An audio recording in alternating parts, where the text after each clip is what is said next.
Abra suas Bíblias.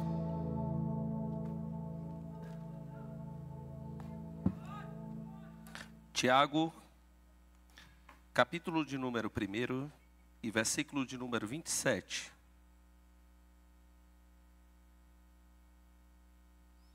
Se puder colocar na versão NVI, está aqui. A religião que Deus, o nosso Pai, aceita como pura e imaculada é esta: cuidar dos órfãos, e das viúvas nas suas aflições e não se deixar corromper pelo mundo. Eu vou repetir. A religião que Deus, o nosso Pai, aceita como pura e imaculada é esta: cuidar dos órfãos e das viúvas nas aflições e não se deixar corromper pelo mundo. Você tem 3 opções para você pregar nesse texto aqui. A primeira é um pouco óbvia, porque você claramente vê que Deus quer fortalecer um lado hipossuficiente, mais fraco. Órfãos e viúvas são pessoas que necessitam do nosso todo cuidado especial. Aqui no Brasil, as igrejas evangélicas, protestantes, eu acredito que boa parte dela cumpre essa função. A função de observar aquele que está em um estado mais fraco. Ajudar os que não têm vantagem. Os que estão fracos serem fortalecidos. Essa é a demonstração da parte de Deus. Essa é a orientação da parte de Deus. A segunda coisa aqui é falando sobre um estado de previdência. As pessoas que são órfãos e viúvas, para elas se desenvolverem, se nós não formos previdentes, se eu como marido não for previdente, se eu como pai não for previdente, isso vai deixar em estado de vulnerabilidade, está claro aqui também. Mas esse texto revela uma terceira coisa, e é isso que eu quero propor para a gente orientar os irmãos, inclusive pais. A Bíblia está dizendo de que existem órfãos, e muitos são os órfãos, e muitas são as viúvas.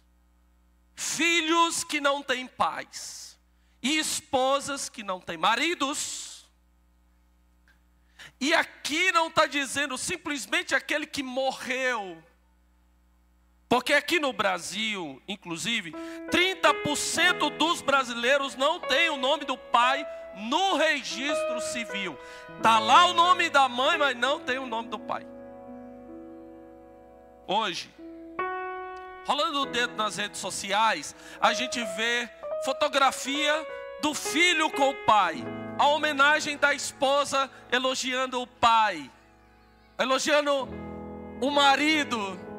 Mas por incrível que pareça, aqui mesmo dentro desse templo, eu observei que tinha meninas, rapazes, que postou foto da mãe, homenageando a mãe no Dia dos Pais. Não foi uma, não foi 2, não foi 3 pessoas. A orfandade, ela existe. A Bíblia diz: no mundo formado por órfãos e viúvas, sem pais, órfãos de pais mortos, órfãos de pais vivos, órfãos de crise moral. Isso, a Bíblia diz, a verdadeira religião é essa: fortalecer, fazendo com que o cristianismo entre e que o pai ausente apareça, e que o que está distante verifique a sua responsabilidade e apareça, se distingua. Como é que o filho perde? Quando não tem um pai. Quando é que um filho é fraco? Quando não tem um pai. Quando os filhos erram, quando não tem um referencial de pai. E quando os filhos são grandes? Quando eles são equilibrados emocionalmente. quando eles são gigantes em caráter e integridade. Pai não é gigante porque ele tem dinheiro. O pai não é gigante porque ele tem possibilidades de bom nome, fama, sucesso. O pai é gigante porque ele é próximo da família. Ele é grande pai, ele é grande esposo, ele é um referencial para o seu lar. Aí move o filho. É por isso que a Bíblia dá ênfase em um só texto. A verdadeira religião é essa. A religião santa, pura, imaculada é essa. Diante de um pai, fortaleça os órfãos. O Pai Celestial vê quando você fortalece os órfãos. Presença abençoadora de um pai, para aconselhar, para orar, para abençoar. Eu disse que aqui no Brasil nós temos aí 30%, né, de pais distraídos, né? De pais que não colocou o nome lá no registro civil. Mas eu falo para pais que fisicamente colocou o nome. Eu acredito que boa parte aqui assumiu-se como pai. E tem lá o seu nome no registro do filho, filiação, Marcos Sérgio Santos Moura. Muito legal tá lá. Mas eu me cobro que se eu vou para o outro lado, o oposto, que não é o pai que renunciou, é o pai que colocou o nome, está dentro da casa, fisicamente está presente, mas muitas vezes espiritualmente não está presente, emocionalmente não está presente, não está presente no diálogo, não está presente quando é necessário olhar no olho e curar o filho, não está presente no sentar na mesa, no jantar, no almoço, a agenda está cheia. Então vem ali as carências, porque a presença afetiva é necessário para esse pai. Não é só presença física, é presença afetiva, é presença de alma, é presença de olhares, é presença de fazer com que esse pai seja um referencial para esse filho. E nós estamos falando sobre crianças que crescem seguras ou carentes. Famílias que são famílias fortes, têm identidade paterna. E pais têm que orgulhar os seus filhos. E a ausência paterna aqui tem as psicólogas variadas aqui, ganha muito dinheiro nisso. Sabe que uma criança que não tem referência paterna é uma criança que vai crescer com uma asa só para voar. Para o seu filho ser grande, para o seu filho voar alto, é necessário presença forte paterna de segurança. E o Brasil, me perdoe para eu dizer algo aqui, existe um sistema para anular a paternidade, para derrubar a paternidade, para fragilizar a paternidade. Existe um demônio através de um sistema, de um discurso que anula o pai, que coloca o pai como segunda, terceira, quarta opção. Mas você que é filho, eu quero dizer para você, valorize esse pai que está do seu lado, que está junto de você, que te ama, que levanta cedo, que é o provedor, que ora pelo seu lar, que é sacerdote. Esse pai é uma bênção para esse filho. Glória a Deus, chegou aqui, ó. Glória a Deus. Esse pai é uma bênção. Sérios problemas de identidade e de caráter nesse Brasil é a ausência de pai. Vícios, delinquências, emocionalmente aí é uma série de problemas. Uma vez um jornalista escreveu, vou dizer aqui, ele escreveu 2 livros que eu recomendo aqui: O Novo Papel do Pai e Os Pais São Importantes. Esse jornalista escreve sobre moralidade do pai, caráter, identidade do pai, fala tanta coisa, né? Importante.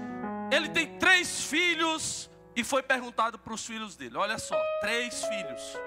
Um de 12, um menino. Um de 7, da idade do Estevão, um menino. E uma menina de 4. A pergunta é: qual a característica e o que significa? O seu pai, o de 12, falou: ele é muito divertido e protetor. O de 7 disse, para esse best-seller, jornalista conhecido e escreve para a paternidade. O de 7 falou: o meu pai é um grande modelo. E a de 4, pequenininha, diz: ele me corrige, mas me ama, a menina diz. Possivelmente ela era foguetinha, né? Você observou que os 3 falou características diferentes? Para o mesmo pai. Para o mesmo pai, 3 características muito diferentes. E o Estevão, o que falaria para mim? A Marina, o que falaria para mim? Os seus filhos falariam para você. O que ele diria? Vamos ouvir Jesus falar do pai dele? O pai de Jesus é José. Na primeira oportunidade foi dado na mente dele a opção de um pré-casamento, não é um casamento. De que um compromisso de pré-casamento é muito importante, mas ele pode se furtar dessa responsabilidade e deixar Maria ser apedrejada, porque vai ficar com a fama ou de doida, que o Espírito Santo foi lá e gerou ela, que ela não convenceu nem os parentes dela. Cadê a mãe e o pai de Maria? Ela não convenceu nem os pais, nem os tios. Imagina a sociedade. E agora José pode tirar o nome do registro. José pode ser ausente. José pode entrar na lista dos 30% brasileiros que estava com pré-casamento, um noivado, mas vai deixar. Mas Jesus tem alguma coisa para falar. Jesus diz algo sobre esse pai adotivo. Jesus diz algo. A primeira coisa que Jesus diz é: o meu pai. Como dar conta disso? O meu pai, ele tinha medo de me educar, porque eu sou um Deus de toda sabedoria. Ele tinha medo de me proteger, porque eu sou o Criador e coloco todas as pessoas seguras comigo. Ele tinha medo de me prover, porque eu sou o Deus que provém todas as coisas. Mas o meu pai recebeu uma autoridade. O meu pai adotivo, José, recebeu uma autoridade do Pai Celestial para cuidar de mim quando eu era criança, até eu chegar a uma certa idade, porque no curso da história a gente vê que a ausência de José pela morte de José. A mesma coisa para você. Eu quero pedir para que os pais levantem assim a sua mão, em nome de Jesus Cristo.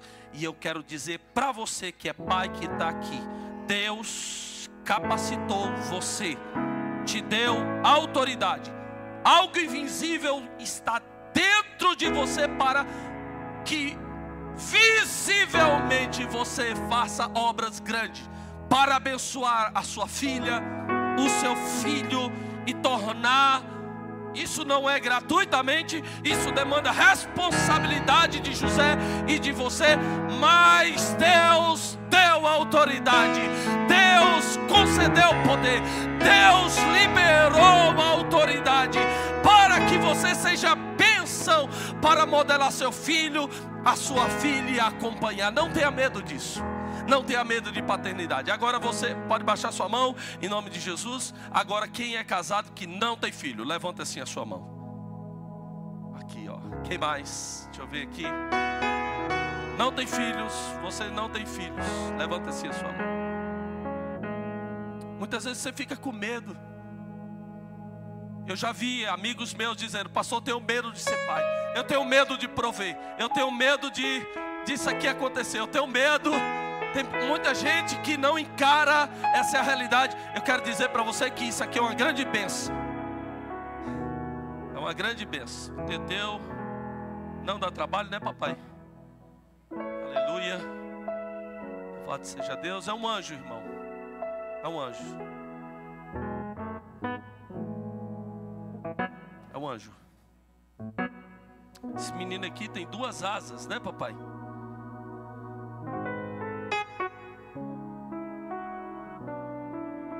Filho vem. É uma outra relação de amor. Isso dá um significado de vida brutal para você. Ele pode correr aqui na igreja, ele pode, né, na escola. Você fica cansado, até porque o amor é cansativo. A Bíblia diz que o amor é sofredor. Se fosse fácil, ela não escrevia assim, ué. Sofre, mas é uma bênção. Então eu quero profetizar para aqueles que não têm filhos, que vai chegar filhos na sua casa, vai ser uma bênção para a sua família, amém? Glória a Deus. Você pode aplaudir a Deus pelos filhos que você tem, pela paternidade que você tem. Louvado seja Deus. Exerça autoridade na criança. Exerça autoridade. Você tem que ter o controle da sua criança. Irmãos, tem criança, eu acho que fica testando o pai, para ver se o pai tem autoridade. E tem cara que é boca aberta mesmo. Menino dando tapa na cara de pai, batendo na cara dele. Eu já vi isso. A gente chega dentro do carro, eu falo, Andressa do céu, acabou de dar um tapa na cara daquele irmão, testando você e a sua autoridade. Pastor, eu tenho medo de disciplinar. Tem mães que têm medo de disciplinar filho, e pais que têm medo de disciplinar filho. Exerça a sua autoridade. Esse menino precisa ter limite agora, enquanto é criança. Você precisa colocar limites no seu filho. Porque quando ele chegar adolescente e jovem, essa ousadia que esse menino está, ela vai crescer e duplicar 3, 4 vezes mais. Não vai te respeitar. Se um menino de 4, 5, 10 anos está fazendo de você e do seu esposo umas pessoas tão fragilizadas que você não consegue ditar regras. Eu falo para o Teteu, eu falo para a Marina. Não, sou eu que coloco a regra, sou eu que mando.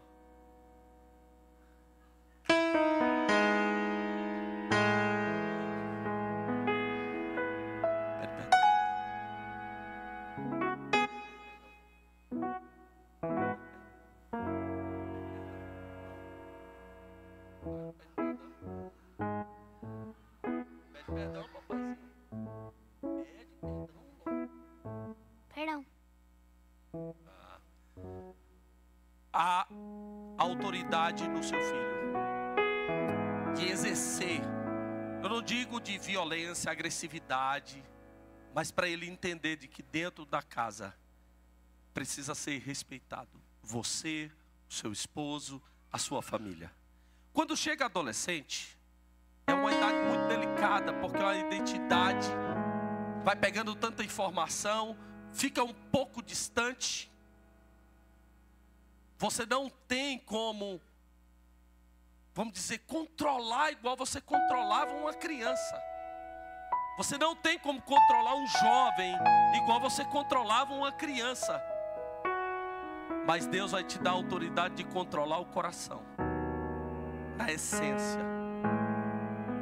Ele muitas vezes vai para longe, para a escola, ele vai para um lugar, para uma viagem, mas lá ele está sabendo o legado que o pai dele vai dar. Que Deus te dê a autoridade. Segundo, consagre o seu filho a Deus, como fez Isabel, como fez Maria. Consagre os seus filhos a Deus, coloque um nome. Os pais, José dá o nome, pertencia ao pai. Zacarias deu o nome de João Batista. E José, embora o anjo disse o nome para Maria, colocou o nome de Jesus, deu uma identidade, colocou uma relevância. A figura masculina é anulada na sociedade, porque vai tirando do pai o poder de colocar uma identidade. Eduque os seus filhos. Terceiro, como é que você educa? Ensinando verbalmente, mas ensinando pelo exemplo. José era um homem justo. A Bíblia diz que José era um homem justo, obedecia à lei de Deus, amava a Deus, meditava na palavra, era espiritual, era um homem íntegro, integridade, de inteiro. Quando acordou, que ouviu o anjo orientando, ele fez conforme a palavra de Deus colocou. Ele era um homem protetor, protegeu a sua esposa e protegeu Jesus em todo o tempo. Você vê que ele faz uma viagem para ser protetor. Era um homem afetuoso, uma pessoa próxima da sua família. E esse ser vai mostrando, vai revelando o tratamento que eu dou para Andressa, o jeito que eu falo com as pessoas, a maneira, o seu filho vai aprendendo a maneira justa de tratar as coisas, a integridade, a afetuosidade, os beijos, os abraços. Seja você fisicamente um exemplo, moralmente um exemplo. O seu filho está olhando o grau de sabedoria que você trata. Materialmente provedor, espiritualmente provedor. Não podemos ser homens preguiçosos, homens que não sabem discernir numa sabedoria o jeito de falar. Embora José trabalhasse em um subemprego, carpinteiro, mas era referência para Jesus. Pais devem pregar com o testemunho, devem ser justos, devem mostrar de que ele foi despertado por Deus em um sonho para ser pais amorosos. Quarto e último, cumpra seu papel. Depois que você recebeu a missão, diga sim e agora cumpra seu papel. Pai não é para um dia, é uma vida toda, é uma função permanente. Os filhos casam e nós permanecemos pais, orando, dando apoio. Aí vai vir os netos, a família vai crescer, vai deixar um legado. Os filhos é um presente da parte de Deus. Criar filhos é viver um propósito de Deus. Colocar filhos em plataformas, aumentar o nível dos filhos, é uma função de pais responsáveis. O modelo de criação que Deus tem para nós é fazer filhos grandes, qualidade na família, melhoramento na família. Eu recebi uma criação do meu pai. O meu pai também trabalhava num subemprego, era vigilante. Eu tenho que dar um exemplo para que o meu filho seja maior do que eu, a minha filha seja maior do que eu. O que eu aprendi de sabedoria do meu pai foi suficiente para vir aqui e melhorar para o meu filho. As gerações têm que vir assim. Nós precisamos entender de que essa transferência de cultura, grandes responsabilidades, ensinando pelo exemplo justo, íntegro, amando a Deus, consagrando o filho, ensinando o filho, é uma maneira certa. Eu vou dizer só 3 coisas bem práticas para você fazer que José fazia. Primeiro, José amava ir no templo. Jesus com 12 anos de idade foi testado. Jesus aprendeu com seu pai ir no templo. Irmão, quantas vezes eu tentei enrolar minha mãe e meu pai? De manhã cedo, depois de dormir, do sábado para o domingo, minha mãe acordava lá, 7 horas da manhã, 8 horas, bora para a escola bíblica dominical. E eu falava, estou com dor de cabeça. Minha mãe falava, vai lá porque nós vamos orar e Deus vai curar você lá.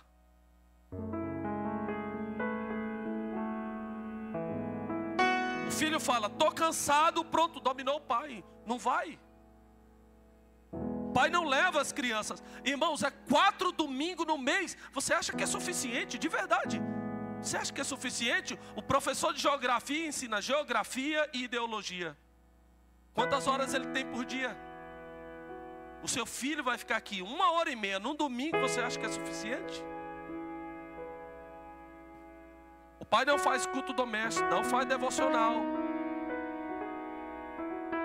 Tem domingo que o pai falta porque o menino está indisposto, não quer ir para o culto. Ah, tá certo, coitado, tá com a preguiça. Você não tem um azorrague? Jesus tinha um azorrague? Uma disciplina? Firmeza? Para você levar? Para você pegar o seu filho, trazer ao templo? O seu filho precisa ser ensinado no templo. A sabedoria, você não quer encher o seu filho de sabedoria? De entendimento? Você não quer que o seu filho diante dos mestres não evolua? Você não quer que os seus filhos sejam fortes? Então, os seus filhos precisam amar o templo, levar ao templo. Se você ama o templo, o seu filho vai ser 2 vezes mais. O amor vai multiplicar, o amor vai duplicar. E você vai ver o seu filho, ao invés de virar um zumbi na tela, ao invés de virar o seu filho um zumbi nos jogos, ao invés de deixar ele na casa e ele ficar isolado ali, relacionamento, comunhão, crescimento. É assim que você faz. Segundo, coisas muito práticas. Faça com que você ande com o seu filho a ponto de ensinar pelo exemplo. Pegue na mão do seu filho. Mostre para ele com o exemplo. Mostre para ele o que é um trabalho, um serviço. Mostre para ele de que o mundo entrega tantas possibilidades, mas você pode renunciar. Pais. Uma vez eu ouvi de um pastor dizendo isso, de que ele gostaria, na idade, quando ele teve as crianças, ele gostaria de andar mais com o filho. A partir disso, eu comecei a andar mais com o Estevão. Ande mais com o seu filho, esteja mais junto dele. Eu fiz uma viagem com a Marina, nós fomos lá em Itubiara. Aqui nós temos irmãos lá de Itubiara, tá bem aqui, o João Tassi. Nós temos algumas pessoas de Itubiara aqui. A Marina, quando veio para cá, ela falou para mim, nossa, eu estou tão especial. De vez em quando eu falo para a Marina assim, Marina, vamos numa cafeteria. Ela ama isso. A Marina ama ser chique.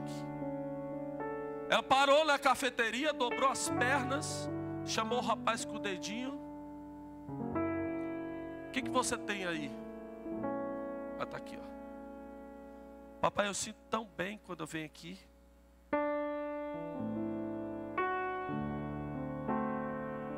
Andressa não é muito disso. Cafeteria, Andressa, eu acho que nem o paladar da Andressa. O Estevão, ela gosta do pão com ovo.